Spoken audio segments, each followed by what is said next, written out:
Marie dit à Jésus, voici la réponse de Jésus. Femme, qu'y a-t-il entre toi et moi?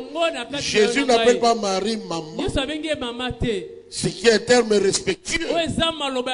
Mais Jésus veut dire à Marie, oh, je sais que tu es ma mère. Mais regarde, il y a trop de monde.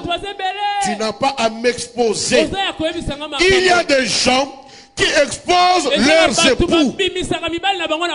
Il y a des femmes qui exposent leurs époux. Vous exposez pas. Jésus dit à Marie, je suis ton fils. Mais tu connais qui est ici? Qui est ici? Tu ne sais pas. Jésus veut dire à Marie, à chacun sa tâche, à chacun son rôle, à chacun sa responsabilité. Tu étais invité à la fête, moi aussi j'étais invité. Si tu veux te réjouir, réjouis-toi. Moi, mon heure n'est pas encore arrivée. J'aimerais dire à l'été, à quiconque qui m'écoute, à chacun son heure. Attends ton heure. Ne t'agite pas. Jésus dit, c'est le temps de manquer. Le temps d'avoir va venir. La fête de Jésus ne s'arrête pas. Quelqu'un a dit Amen. Amen. Marie, quand elle entend ça, Marie se retourne simplement vers les serviteurs. Il leur dit, faites ce qu'il vous dira. Je commence à tirer les leçons. Première leçon. Faites ce que le Seigneur te dira. Écoutez-moi. Il y a les calculs des hommes. Il y a les stratégies des hommes. Mais en 2015, il y aura la solution. Si seulement tu fais ce que le Seigneur te dira. Quelqu'un a dit Amen. Amen. Tu veux te marier, fais ce que le Seigneur te dira. Tu veux voyager, fais ce que le Seigneur te dira. Tu veux investir, prends du recul. Investir, c'est lutter avec les démons. Si tu ne le fais pas, tu vas te noyer. Jésus se retourne. Il regarde les serviteurs. Où est le problème? Il n'y a plus de vin. Vous avez quoi? Ils prennent 6 jarres. Écoute-moi bien. En 2015, tu dois changer ta façon de voir. Ils prennent les jarres. Mais quelles jarres? Ces jarres-là, on se servait pour laver les mains.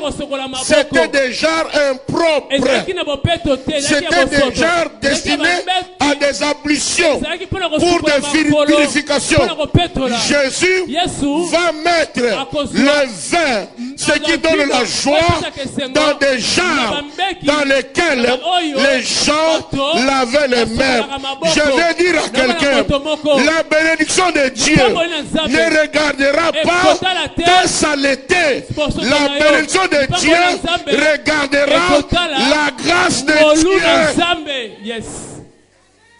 Frères et sœurs, quand Dieu a décidé de te faire du bien, sa bénédiction ne tiendra pas compte de tes saletés.